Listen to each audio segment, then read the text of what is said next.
अस्सलाम वालेकुम, मैं हूं साजिद और आप देख रहे हैं आपका अपना यूट्यूब चैनल साजिद सोबी। जैसा कि आपको पता है जी कि मैं पीको, लैस, एम्ब्रॉयडरी, कढ़ाई, सिलाई और इनकी मशीनों के मतलब वीडियो अपलोड करता रहता हूं। तो ये आज बिल्कुल सादा कपड़े का एप्लिक बनाने का तरीका आपको बताऊंगा जी कि आपने सादा कपड़े की कमीज़ के ऊपर एप्लिक किस तरह से करनी है जो कि आपकी कमीज़ बहुत ही खूबसूरत लगेगी। जैसा कि आप देख सकते हैं ये बिल्कुल सादा कपड़ा है जी। इसकी हम कमीज के ऊपर एप्लिक करेंगे, ये वाली कमीज के ऊपर ही।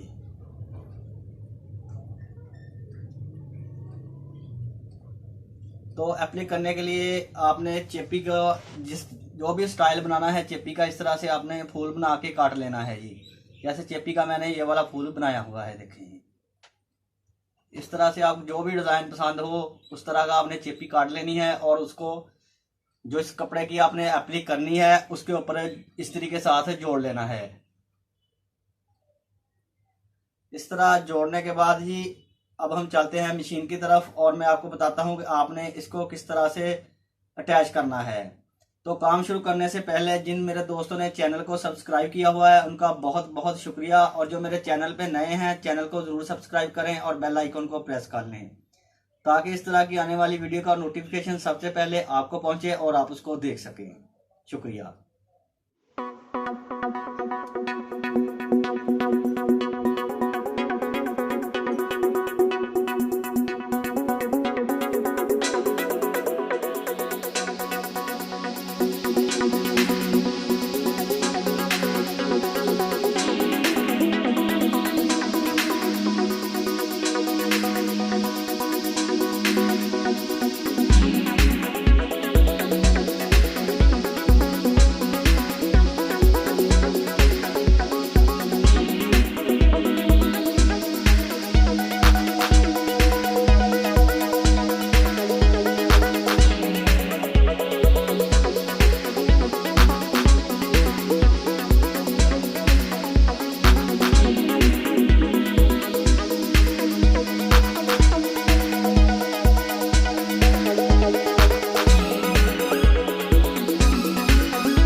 देखें जी माशाल्लाह बहुत ही प्यारी एप्लिक हुई है। देखें जी बहुत प्यारी कमीज़ लग रही है एप्लिक के साथ। वीडियो अच्छी लगी है तो वीडियो को लाइक करें और मेरे चैनल को ज़रूर सब्सक्राइब करें। नेक्स्ट वीडियो के लिए मुझे दीजिए इजाज़त और अपना रखिए ख्याल। अल्लाह हाफिज़।